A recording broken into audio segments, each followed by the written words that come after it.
등산을 해보면 출발할 때 내가 정상까지 가야지 하는 마음으로 이렇게 잘 출발할 수 있습니다. 그런데 중간인지 3분의 1을 왔는지 3분의 1을 왔는지 정상이 얼마나 남았는지 모르면 많이 답답할 때가 있어요. 마치 이 다니엘서를 제가 4번 설교하겠다 그랬는데 오늘 2번째 시간인데, 지난 주일은 그냥 좀 짧아서 웬만큼 또 설명이 있고 했는데, 이 2번째 그 단락, 오늘 5절부터 20절을 또 긴 구절을 읽었는데, 읽어도 뭔 말인지, 뭔 소리인지, 북방왕, 남방왕, 남방왕이 딸을, 북방왕이 또 맹세를, 이게 뭔 얘기인지. 그런데 올라가야 돼요. 올라가야 되고 지나가야 되는데, 오늘 역사 얘기를 제가 최대한 줄이겠습니다. 최소한으로 줄이고, 왜냐하면 세계사를 우리가 잘 알지도 못하고 알아도 이 150년 전쟁을 압축해놨기 때문에 이게 쉽지가 않습니다. 네. 그래서 오늘 저는 결론적인 얘기를 먼저 좀 시작을 하려고 합니다. 그래서 이 앞에 얘기를 오늘 잘 들으셔야 돼요. 항상 제가 마지막에 강조를 하고 마지막에 적용을 시키는데, 오늘은 앞에 지금 얘기하는 것을 잘 듣고 놓치지 말으셔야 됩니다. 앞에 이 다니엘의 첫 번째, 두 번째, 세 번째 환상도 마찬가지였지만, 특별히 이 긴 기간 헬라와 또 메데 페르시아, 앞에 잠깐 한 절로 요약했죠. 또 헬라의 알렉산더 이후에 네 제국, 네 나라들을 또 얘기하는 이것들은요, 지나간 역사를 기록한 것이 아닙니다. 지금 지나간 역사를 잘 정리하고 요약한 게 아니에요. 앞으로 올 일을 예고하고 예언하는 거예요. 그것도 어떤 데는 뛰어넘어요. 어떤 데는 그냥 생략해버려, 비약해버려. 그러니까 이 말씀을 이해한다는 것이 만만치가 않습니다. 특별히 남방왕과 북방왕 사이에 계속되는 전쟁 이야기예요. 일진일퇴. 결국은 이제 북방왕이 승리한다 그건데, 근데 이런 질문을 한번 던지셔야 돼요. 아니 목사님, 어렵고 이거 교과서에 이게 제대로 했는지 안 했는지도 모르겠고, 고등학교 중학교 때 세계사에서 배웠는지 기억도 안 나고, 역사나 이런 걸 전공하신 분들이면 몰라도, 근데 이런 역사를 왜 성경에 기록해 두셨을까요? 이런 질문을 한번 던져보시기 바랍니다. 성경이 세계사, 세계 역사를 다 기록한 책도 아니고, 그러려면 얼마나 분량이 많아야 되겠습니까? 근데 왜 이런 헬라 문화, 또 헬라라는 나라가 중흥하는 이 시대에, 그것도 두 나라, 셀류크스 왕조와 프톨레미 왕조, 두 왕조가 부딪혀서 싸우고 각축하고 하는 이 150년 전쟁을 왜 우리에게 익숙하지도 않고 또 별로 알고 싶지도 않고 기억하기는 더 어려운데 왜 성경에 기록하고 있느냐는 것입니다. 그걸 제가 얘기해 드릴게요. 두 가지 중요한 의미가 있습니다. 첫째, 여러분 오늘 주보 한번 펴보세요. 주보의 설교 제목이 뭡니까? 성도가 세상의 중심. 이게 핵심입니다. 성도가 세상의 중심이다. 왜 그런가 하면, 지금 이스라엘 나라 얘기도 없고 예루살렘 얘기는 더더군다나 없고, 또 유다나 하나님 백성들이나 세례나 이런 것도 없는데, 잘 들어보세요. 왜 이 역사를, 이 헬라 시대의 각축을 벌이는 이 역사를 성경에 기록해야 됐나? 첫째, 이 두 나라가 북방왕과 남방왕으로 일컬어지는, 남방왕은 이스라엘을 중심으로 볼 때 남쪽입니다. 그러니까 이집트예요. 북방왕은 이스라엘을 중심으로 볼 때 북쪽이에요. 이전에는 바벨론이었죠. 메데 페르시아였죠. 이제 시리아입니다. 왜 시리아와 남쪽에 있는 이집트를 언급하느냐? 이 두 나라가 하나님의 백성 이스라엘과 밀접한 관계에 있다는 거예요. 이스라엘 얘기를 해야 되기 때문에 이 두 나라 얘기를 안 할 수가 없는 거예요. 하나님 마음은 이스라엘에 가 있는데 이스라엘 얘기를 하려고 하다 보니까 성도들 얘기를 하려고 하다 보니까 이 두 나라를 언급해야 돼. 그것도 150년 역사를 짧게.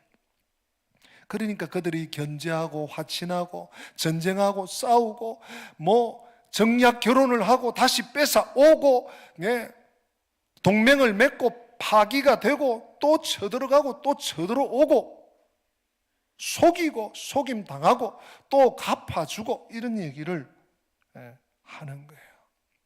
두 번째, 왜 이 복잡한 역사 이야기, 이 지리한 역사 이야기를, 세계사 이야기를 실어 놓았나?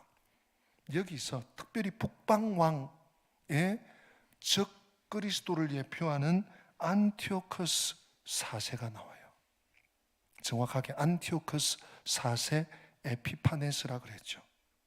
오늘 본문은 안티오커스 3세 얘기까지예요. 그 큰아들 셀류크스 4세까지. 이제 다음 주일 본문에 이제 전격적으로 안티오커스 4세가 나와요. 그 앞에 이야기까지 오늘 본문입니다.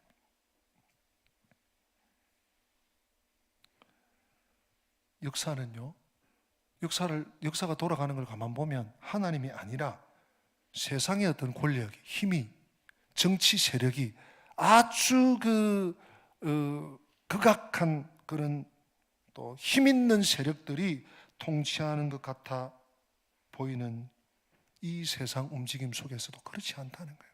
하나님이 움직여가요. 여러분, 세상의 로마의 권력이 막 크게 이루는, 그리고 이스라엘이 그 밑에서 압제당하고 무시당하고 짓밟히는 그 통에 누가 오세요? 예수 그리스도가 오세요. 예수 그리스도. 이 안티오커스 4세, 적 그리스도의 모형. 이 안티오커스의 4세는 다음 주일에 조금 더 얘기하겠지만, 좀 자세히 얘기하겠지만, 마치 군합발로 짓밟는, 그냥 무장 안 된 사람들을 군합발로 짓밟는 것 같아요. 믿는다고 하면 다 잡아 죽여버려요. 이스라엘을 정복하고 박해하고 예루살렘 성전을 회파하고 신상을 세우고 성상을 파괴하고 이런 일들이 다 있고, 그러고 예수님이 오신, 그리고 구약이 끝나고 신약 시대를 열었어요. 여러분, 이 세계의 역사가 말이죠, 힘 있는 자들이, 정치력이 있는 자들이 꾸려가는 것 같아도 그렇지 않습니다. 하나님의 손에 있습니다. 하나님 보실 때는 세상의 중심이 하나님의 자녀인 줄로 믿으시기를 바랍니다. 부모는 자기 자식이 어디 있어도 알아봐요. 아무리 많은 사람들에 섞여 있어도, 마치 모래같이 있어도 지 자식만 뭔 표를 해놓은 것 같아. 똑같은 옷을 입고 있어도 표가 나. 저 녀석 딱 하는 거 보니까 우리 애네. 알아봐요. 하나님도 마찬가지예요. 성도가 세상의 중심이에요.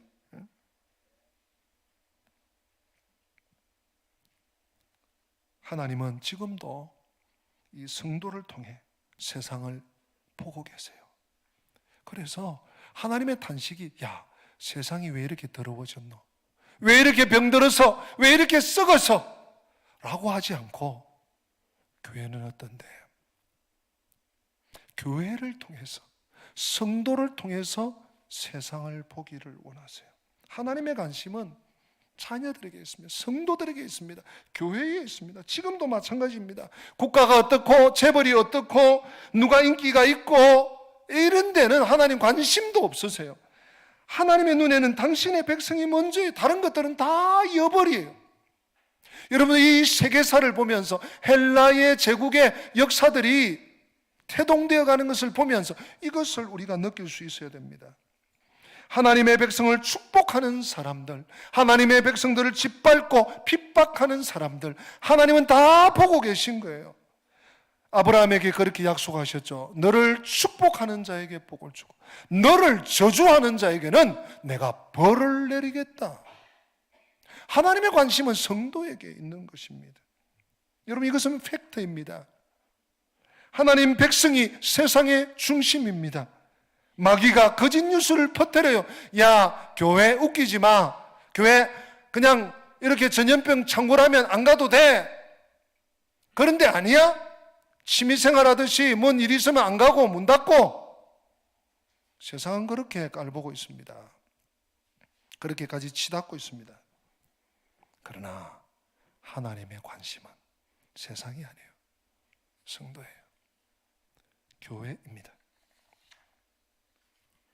속고 속이는 세상 가운데 하나님께서는 그 백성들을 두시고 또 관심하시고 살피시고 지키고 계세요. 또 한 가지 말씀을 좀 드려야 되겠습니다. 역사 얘기는 짧게 제가 그냥 책 읽듯이 빨리 읽고 지나가도록 해요. 또 한 가지는 그 하나님 백성과 연관된 나라와 왕들이 이제 이 특별히 다니엘서 11장에 기록됐는데, 여러분 이단이 뭡니까?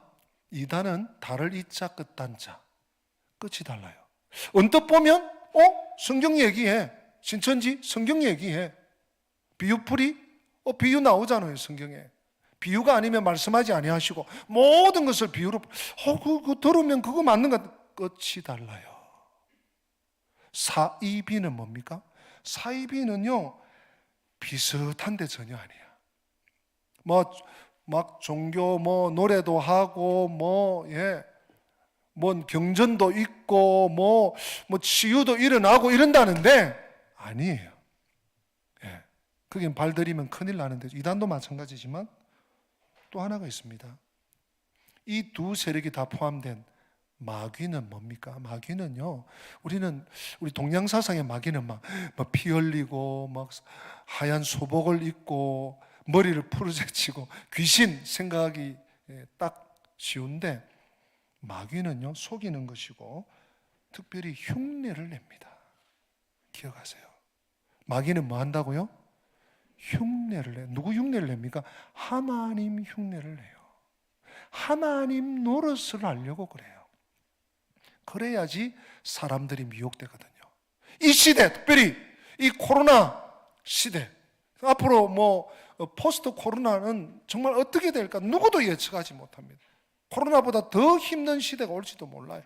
이러한 세태 가운데 우리가요 자칫하다가는 마귀를 따라가는 거야. 사탄의 수하에서 놀아날 수 있어요. 왜? 흉내를 내는데 그게 긴가 보다 하고 졸졸졸 따라가는 거예요. 아이고 목사님, 은광교회 집사입니다. 제가 은광교회 대은광교회 성도입니다. 예? 잘 들어보세요. 나는 어느 정도인지. 여러분 고린도 후서 11장 14절에 이런 말씀이 있죠. 같이 읽어봅니다. 이것은 이상한 일이 아니니라 사탄도 자기를 광명의 천사로 가장하는. 아멘. 앞에 이제 문맥을 다 보면 이것은 뭔가 하면 지금 거짓 사도들이, 소위 자칭 사도라고 하는 자들이, 실력 있다고 하는 자들이, 라이선스를 가졌다는 자들이 고린도 교회에 들어왔어요. 들어와서 하는 말이, 야 바울은 뭐 추천장이 있냐, 뭐 신학을 했냐, 뭐가 있냐, 저 선교사라고 하는데 맨날 어디 가서 이거 해야 된다 저거 해야 된다고 돈만 받아서 다니고, 이게 사도 아니야, 사도급에도 안 들어, 이러면서 자기들이 진짜 사도래. 이 거짓 사도, 이것은 이상한 일이 아니다. 거짓 사도들이 속이는 일꾼이 자기를 그리스도의 사도로 가장하는 것, 이것이 이상한 일이 아니에요. 왜? 사탄도 자기를 딱 가장해요. 지장해요. 변신해요. 아이들 말로. 우리 15절도 읽어보십시다. 15절 시작. 그러므로 사탄의 일꾼들도 자기를 의의 일꾼으로 가장하는 것이 또한 대단한 일이 아니니라. 그들의 마지막은 그 행위대로 알리라. 아멘. 아멘입니까? 사탄의 일꾼들도 가장하는 것 아주 쉬운 일이라는 거예요. 흉내 잘 냅니다. 속으면 안 됩니다. 뭘로 알 수 있죠? 마지막 결과로, 열매로. 우리 예수님께서 그래서 거짓 선지자들을 삼가라. 그들의 열매로 그들을 알 것이다. 말 번지르하게 한다고 비스무리하게 섞어 놓는다고 속으면 안 된다. 여러분, 우리가 그런 시대를 지금 만났어요. 거짓 뉴스, 가짜 뉴스, 긴데도 아니라고 하면요, 완전히 덮여버리는 세대가 왔어요. 아닌데도 막 거기에 덮어 씌우면 덤태기를 다 쓰는 시대가 왔어요. 정신 바짝 차려야 됩니다. 네. 진리에도 그렇게 해놔버렸어요. 하나님 말씀에도 완전히 크레파스를, 매직을 칠해놔버렸어요. 그래서 주님 뭐라고 하셨습니까? 구분할 수 있는 것이 열매로 안다. 요한계시록 13장에 두 짐승이 나옵니다. 오늘 여기까지 얘기하고 제가 역사적인 얘기로 그냥 설명만 간단히 드리겠습니다. 요한계시록 13장에 두 짐승이 나오는데요, 계시록 13장 1절을 제가 읽어드릴게요. 내가 보니 바다에서 한 짐승이 나오는데 뿔이 열이요. 요거 좀 이따 띄워주세요. 13장 1절 제가 읽습니다. 내가 보니 바다에서 한 짐승이 나오는데 뿔이 열이요 머리가 7이라. 그 중에 10 왕관이 있고 그 머리들에는 신성모독하는 이름들이 있더라. 지금 하나님을 모독하고 하나님을 공격하고 하나님을 무시하는 짐승 두 마리가 나오는데, 첫 번째 짐승이 1절부터 10절까지예요. 이 짐승의 생김새 한번 보실까요? 2절입니다. 같이 읽습니다. 내가 본 짐승은 표범과 비슷하고 그 발은 곰의 발 같고 그 입은 사자의 입 같은데 용이 자기의 능력과 보좌와 그 권세를 그에게 주었더라. 아멘. 좀 생각나는, 다니엘서를 막 보고 요한계시록을 보니까 또 좀 새롭지 않습니까? 다니엘서 7장에 네 짐승이 나오는데 세 짐승을 합해놓은 거예요 지금. 예? 표범, 곰, 사자. 예, 다니엘서에는 사자, 곰, 표범 이렇게 나왔나요? 거꾸로네요.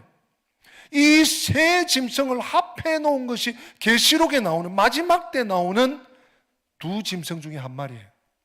예. 이 짐승이 무슨 짓 하는지 한번 보십시오. 흉내 낸다 그랬습니다. 우리 3절입니다. 3절 시작. 그의 머리 하나가 상하여 죽게 된 것 같더니 그 죽게 되었던 상처가 나으며 온 땅이 놀랍게 여겨 짐승을 따르고, 머리가 7개인데 7개 중에 하나가 잘라졌어. 네. 그럼 그 머리는 죽어야 되잖아요. 근데 그 머리가 시름시름하고 죽을 것 같더니 살아났어. 짐승이 그랬다는 겁니다. 하나님을 해하고 하나님의 백성들을 어지럽히고 하나님의 교회를 공격하는 사탄이 하나님을 흉내내는데 무슨 흉내를 내느냐? 부활을 흉내냅니다. 죽었어요. 죽었다고 나오잖아요. 그런데 다시 스물스물 살아나요. 그랬더니 수많은 사람들이 모여드는 거예요.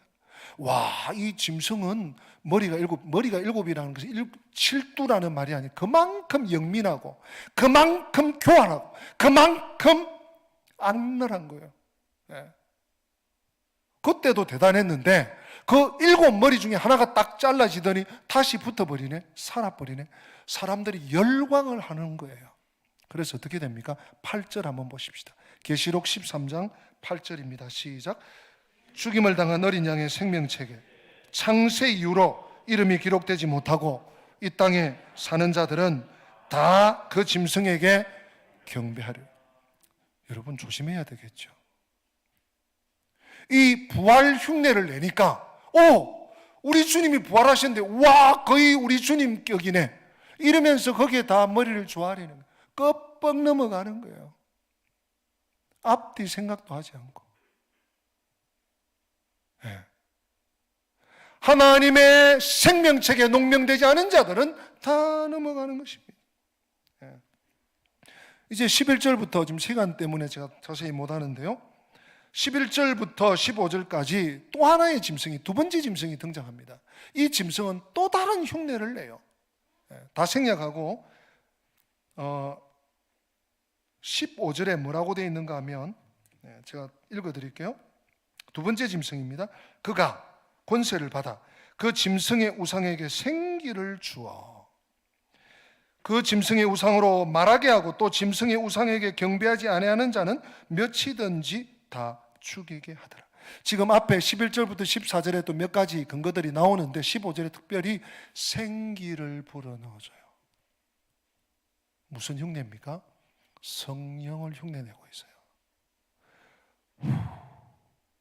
생명의 기운을 불어넣는 성령의 흉내를 내고 있어. 이번에는 더 껍벅 넘어가는 거예요. 더 껍벅. 그래서 사도 요한이 이 분별하고 살으라고 우리의 결론적으로 18절 말씀을 남겼어요. 요한계시록 13장 18절 유명한 말씀입니다. 우리 같이 한번 읽어보십시다. 지혜가 여기 있으니 총명한 자는 그 짐승의 수를 세어보라. 그것은 사람의 수니 그의 수는 666이니라. 아멘. 여러 해 전에 요한계시록 강해를 할 때 제가 설명드렸겠습니다마는 한 번 더 말씀드립니다. 지혜가 여기 있으니 총명한 자는 짐승의 수를 세어보라. 짐승의 수가 뭡니까? 몇입니까? 사람의 수인데 6이에요. 짐승의 수 전에 하나님의 수는 몇이죠? 7이에요. 완전수, 완전함입니다. 근데 여러분, 사과가 7개 있는지 6개 있는지 하나, 둘, 셋, 물론 세 보면 알 수 있어요. 근데 그냥 막 흔들고 이렇게 들고 왔다 갔다 이러면 잘 몰라. 6개인지 7개인지. 또 아주 완전에 가까이 지금 다가오고 있어요. 사탄이 흉내내니까. 언뜻 보면 진짜 같아. 더더군다나 666이에요. 하나님의 수가 7인데 근데 666으로 흔들어 버리니까 긴가벼 이러고는 넘어가는 거예요. 오늘 이 시대는 분별의 시대입니다. 들린다고 해서 하나님 말씀 인용한다고 해서 거기에 다 끄떡하다가는 큰일 나는 거예요. 함께 묶여서 무적행으로 내려갈 수 있는 거예요. 하나님의 말씀으로 분별해야 됩니다. 말 잘하는 사람이 뭔가 듬직하고 믿음직하고 이때까지 뭘 하던 사람이 뭔 소리 한다고 해서 거기에 같이 가면 안 됩니다. 큰 실수가 올 수 있어요. 큰 실족이 올 수 있어요. 이 두 가지. 왜 하나님께서 이 방대한 헬라 시대가 각축을 벌이는 이 내용, 이 세계 역사를 성경 그것도 다니엘 11장에 이렇게 써놓았나? 왜?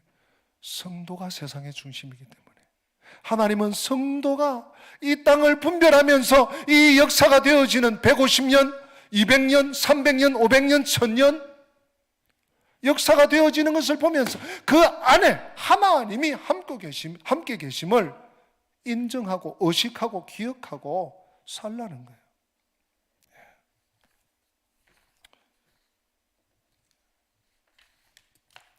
오늘 5절부터 20절까지를 제가 간략하게 언급을 하겠습니다. 한 5분에서 7분 정도. 여러분들은 성경을 이제 몇 절 그럴 때 눈으로 보시면 되겠습니다. 먼저 5절부터 20절은 남방왕국, 즉 이집트죠. 이집트와 북방왕국 시리아입니다. 이 남방왕국 이집트와 북방왕국 시리아에 관한 계시입니다. 알렉산더 사후에 일어난 주요 두 왕국은 이집트를 중심으로 세력을 구축한 톨레미 왕국과 시리아를 중심으로 세력을 구축한 셀류커스 왕국이었습니다. 이들 두 나라는 소위 거룩한 땅으로 일컬어지는 이스라엘을 사위에 두고 엎치락 뒤치락 하면서 각 축전을 벌입니다. 따라서 이들의 동향에 따라 이스라엘은 큰 영향을 받습니다. 북왕국이 이기면, 즉 시리아가 이기면 이스라엘 안에 있는 친시리아파가 득세를 하는 거예요. 그러다가 또 세월 지나가지고 또 좀 세월이 달라져서 저 이집트 남방왕국이 이겼어. 그러면 친이집트파가 또 득세하는 거예요. 정치력을 막 발휘하는 거예요. 그런데 여기서 나오는 인물이 누군지, 또 여기 언급된 사건이 언제 일어난 것인지 성경을 가지고는 파악할 수가 없어요. 더욱이 이것들을 역사적으로 대입시키는 일은 성경 자체로 불가능한 일입니다. 그래서 성경 외적인 문헌을 동원해야 가능합니다. 이 11장의 내용들은 특별히 북방왕 셀류커스 왕조와 남방왕 톨레미 왕조 사이의 관계를 상세하게 예견합니다. 다시 한번 말씀드립니다. 되어진 역사의 기록이 아니고 다니엘서는 예언입니다. 예. 그 역사가 지나면서 보니까 이게 되어진 거예요. 지난주에 말씀드렸죠. 어떤 신학자는 135가지가 다 이루어졌다고. 특별히 오늘 우리가 읽은 이 단락은 6절부터 9절까지가 라우디케와 베레니케의 이야기입니다. 또 10절부터 19절은 안티오코스 3세, 안티오코스 그 악랄한 4세의 아버지죠. 그 부왕 안티오코스 3세의 이력입니다. 그리고 마지막 20절은 셀류커스 4세의 통치에 연루된 사건들입니다. 자, 5절에서 가브리엘은 남방의 왕과 북방의 왕에 대해서 언급을 합니다. 먼저 이 가브리엘 천사는 남방의 왕에 대해서 말합니다. 남방은 이집트라 그랬죠. 지리적으로 이스라엘 중심으로 남방이에요. 이스라엘이 중간에 있는데 이스라엘 남쪽에 있어서 남방왕이에요. 이스라엘이 중심에 있는데 이스라엘 북쪽에 있어서 북방왕이에요. 시리아. 남쪽에 있어서 이집트. 남방왕에 대해서 언급을 하는데요. 이 개역개정 성경에 왕들로 번역되어 있는 히브리어는 멜레크입니다. 이 멜레크에는 단수형으로 되어 있어요. 그래서 한 명의 왕이라고 번역해야 됩니다. 이 왕이 누군가 하면 남방왕 톨레미 1세입니다. 톨레미 1세 혹은 프톨레미 1세 소테르입니다. 가브리엘은 그가 강할 것이라고 말하고 있습니다. 5절에 이는 톨레미 1세 소테르가 아주 이런 시기에 아주 강성하게 될 것을 예언하는 것입니다. 그런 뜻입니다. 이 소테르 1세는 알렉산더 대왕 밑에서 대단히 유능하고 용맹한 장군이었습니다. 알렉산더가 죽은 후에 남쪽 이집트에서 톨레미 왕조를 세우게 됩니다. 이 가브리엘은 이어서 5절에 북방왕에 관해서 말합니다. 여기서 북방왕은 그 군주들 중 하나다라고 성경에 표현하고 있습니다. 이 말은 톨레미 1세 소테르의 장군 중 하나라는 뜻이에요. 알렉산더의 장군이라는 의미도 있지만 이 북방왕은 셀류커스 1세 니카토르입니다. 세계사적으로 그는 알렉산더 대왕이 다스리던 때 톨레미 1세 소테르보다 낮은 직급에 있었습니다. 알렉산더 사후에 그는 바벨론을 다스렸는데 어떤 사건으로 쫓겨나게 돼요. 그런데 톨레미 밑에 있다가 다시 복귀해서 북쪽으로 올라가서 그 이전에 바벨론 또 페르시아 거기를 장악하고 시리아라는 나라를 세우게 되는데 이제 나중에 알렉산더 사후에 최고로 강성한 나라가 돼요. 시리아가 되는 것입니다. 근데 셀류커스 1세가 되는 것입니다. 갈라키 5절을 정리하면 알렉산더가 죽은 후에 생성된 네 나라 중에 가장 강력한 나라는 톨레미 1세 소테르가 세운 나라와 셀류커스 1세 니카토르가 세운 나라였다는 것입니다. 그 두 나라가 이집트와 시리아를 중심으로 세력을 형성해서 두 나라가 각축전을 벌이는 것이 이 다니엘 11장 이야기다. 그래서 한번 생각해 보십시오. 북쪽 시리아가 있고 남쪽 이집트가 있습니다. 중간에 누가 있다고요? 이스라엘이 있어. 오며 가며 짓밟고 던지고 깨고 부수고 북쪽이 이기면 북쪽에 친하던 정권이 남쪽이 이기면 남쪽에 친하 이러니 나라가 콩가루가 되는 이스라엘 나라가 어떻게 견디겠나. 다 생략하고요. 이런 얘기를 다 하려면 시간이 너무 가고 다 생략하고 중략하고 오늘 본문에서 이스라엘 나라와 관계된 역사만 조금 더 다루겠습니다. 15절부터 16절은 주전 198년에 북방왕이 이스라엘을 점령한 일을 가리킵니다. 15절 여러분 본문 보세요. 북방왕은 와서 토성을 쌓고 견고한 성읍을 점령할 것이요 라고 말하고 있습니다. 여기서 북방왕은 안티오코스 3세입니다. 세월이 많이 갔어요. 토성을 쌓고는 고대 사회의 전쟁 치르던 방식이에요. 성이 있으면 성과 똑같은 높이에 토성을 쌓아. 그래서 거기서 사다리를 대고 또 뭐 불화살을 쏘고 그렇게 점령을 하는 것입니다. 이 견고한 성읍은 시돈성을 가리키는데요. 남방 군대는 그를 즉 안티오코스 3세를 당할 수가 없었다. 남방 왕국 이집트가 이집트의 군대가 안티오코스 3세를 도저히 감당을 못 해내는 그런 이야기를 말하는 것입니다. 자, 16절은 이렇게 얘기합니다. 오직 와서 치는 자가 자기 마음대로 행하리니 그를 당할 사람이 없겠고 라고 하고 있습니다. 북방왕의 힘이 대단히 강력해서 누구도 이 북방왕 안티오코스 3세를 당해낼 수 없더라는 것입니다. 그리고 그 여세로 어디로 갑니까? 그 영화로운 땅에 설 것이요 그의 손에는 멸망이 있으리라. 여기서 영화로운 땅이 어디라고요? 이스라엘입니다. 남방왕 이집트가 손을 댈 수 없는 그 파죽지세로 시리아가 이스라엘까지 몰아붙이는 것입니다. 그 이후로 165년, 주전 165년 마카비가 반란을 일으키기까지 이 셀류크스 수하에, 시리아의 수하에 이스라엘이 점령당하고 압제를 당하고 핍박을 당하는 것입니다. 자, 17절은 남방왕과 북방왕의 화친 조약에 대한 언급입니다. 17절에 그가 결심하고 전국에 힘을 다하여 이르렀다가 그와 화친할 것이요 했습니다. 이것을 조금 더 쉽게 제가 가끔씩 인용하는 공동번역에 보면 그는 남국 왕의 전 영토를 점령할 마음으로 화친하려는 것처럼 꾸며라고 번역하고 있습니다.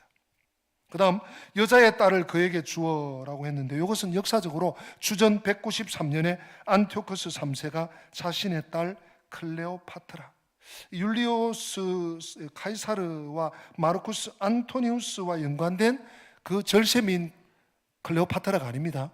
시대가 다릅니다. 이 클레오파트라 딸을 이집트에 보내서 이집트에 영향을 미치려고 했습니다. 그런데 이 클레오파트라가 아버지의 말대로 안 되는 거예요. 오히려 자기 남편 톨레미 5세 편에 서서 이 계획도 무마되고 맙니다. 역사적으로 하나하나 이게 다 고증이 되는 거예요. 증명이 되는 거예요.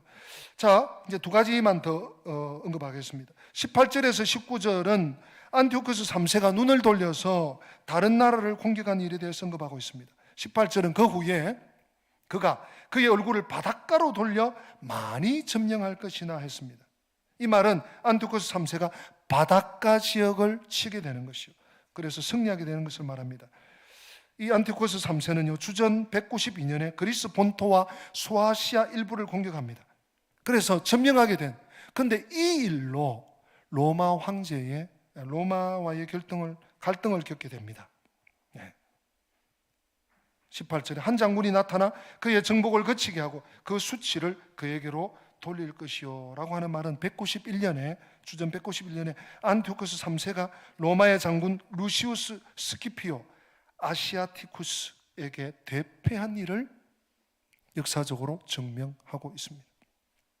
19절에 그가 드디어 그 얼굴을 돌려 자기 땅 산성들로 행할 것이나 거쳐 넘어지고 다시는 보이지 아니하리라는 말은 공동번역을 좀 인용하면 그는 자기 나라 요새로 피하려고 발길을 돌리다가 실패한 채 영원히 망하고 말 것이다 라고 번역하고 있습니다. 로마는 안티오코스 3세의 그 영토 중에 타우루스 서쪽을 차지했으며 안티오코스 3세는 로마에 많은 조공을 바쳐야 했습니다. 왜? 전쟁에서 졌기 때문에.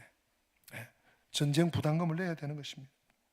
그래서 안티오코스 3세는 주전 187년에 로마에 갚을 막대한 패전 배상금을 갚으려고 엘리마이스에 있는 벨의 사원을 침범해서 약탈하다가 거기서 전사하게 됩니다.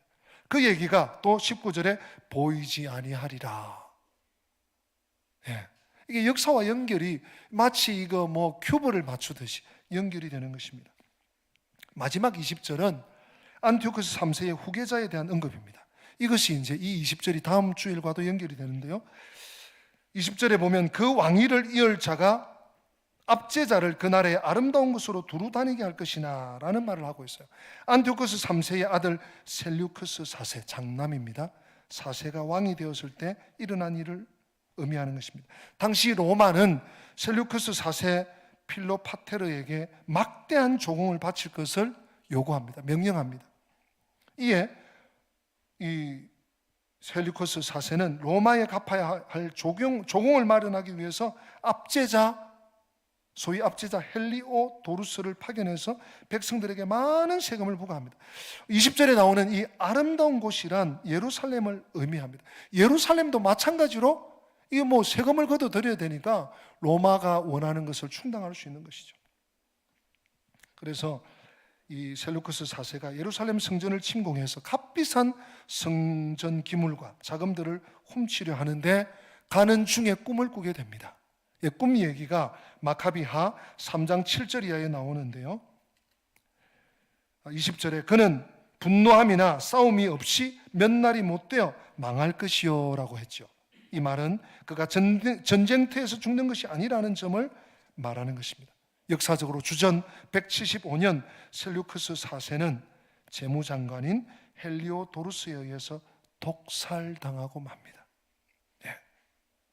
성경이 특별히 다니엘서 11장 오늘 5절부터 20절까지 역사적인 사건과 이렇게 맞물려 가고 있습니다. 그런데 왜 이 성경, 세계사적인 이 세계사의 일을 성경에 기록했다고요? 성도가 세상의 중심이기 때문에 하나님은 성도들의 삶을 살피고 계시고 보호하고 계시고 인도하고 계시기 때문에 오늘도 역사의 주인 되시는, 나를 이 세상의 중심으로 보시는 주님을 향해서 한 걸음 한 걸음 더 나아가시고 그 주님의 바운다리에서 떨어져 나가지 않는, 특별히 마귀 사탄이 하나님을 흉내내고 막 성도들 한 명이라도 떨어뜨리려고 하는 그 추세를, 그 깨춤을 따라주지 않고 늘 주의 말씀을 따라 겸손히 말씀 따라 기도하며 예배하며 주님과 함께 걷는 주의 백성들 되시기를 부탁드리고 축복합니다. 우리 다 함께 기립하십니다. 우리 선교사님 등단하셔서 축도 준비해 주시기 바랍니다. 오늘 말씀을 마음에 새기면서 나의 힘이 되신 여호와여 찬양하십시다. 그렇습니다. 하나님만이 힘이십니다.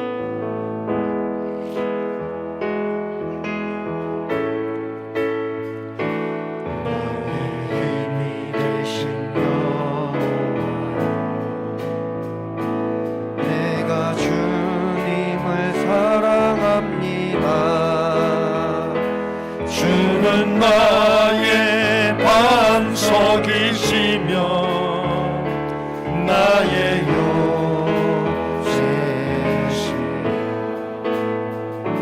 주는 나를 건지시니 나의 주 나의 하나님 나의 귀한 밥이시여 나의 방패시라 나의 방패시라 나의 하나님 나의 하나님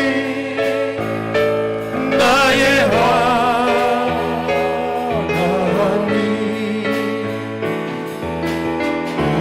구원의 뿐이시요 나의 나의 생명이신 여호와여 생명이신 여호와여 내가 주님을 찬양합니다. 주는 나의 사랑이시며 나의 의지시라 나의 아멘. 주는 나를 이끄시어 주는 나를 이끄시어 주의 길 인도하시며 나의 생의 목자 되시니 내가 따르리 나의 하나님 나의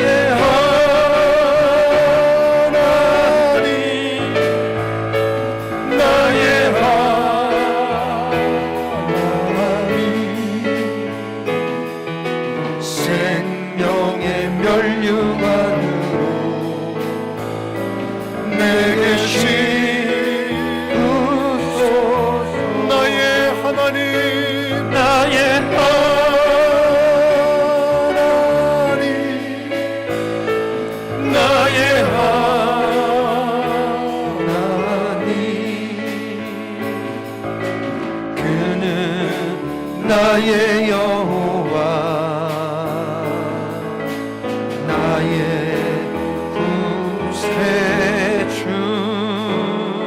할렐루야. 우리 선교사님의 축도를 받겠습니다.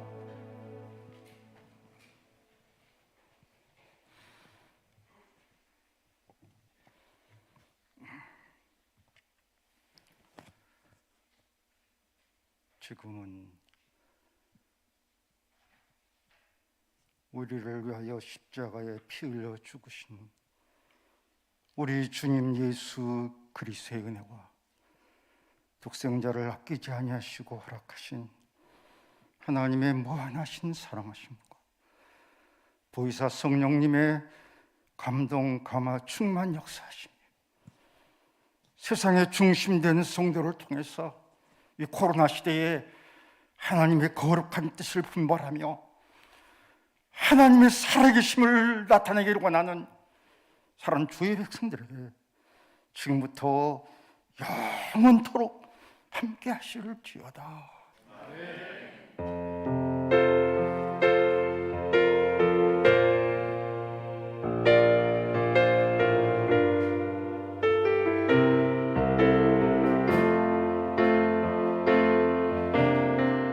세상은 들리고 사람들은 변하여도 나는 주를 섬기리. 주님의 사랑은 영원히 변하지 않네. 나는 주를 신뢰해. 오직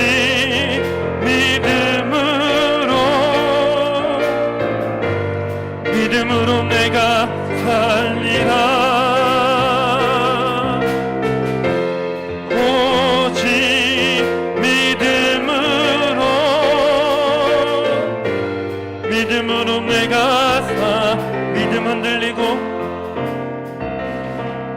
믿음 흔들리고 사람들 주를 떠나도 나는 주를 섬기리.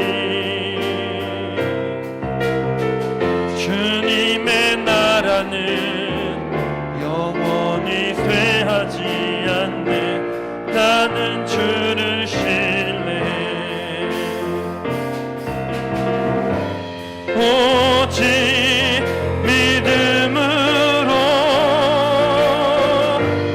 믿음으로 내가 살리라. 오직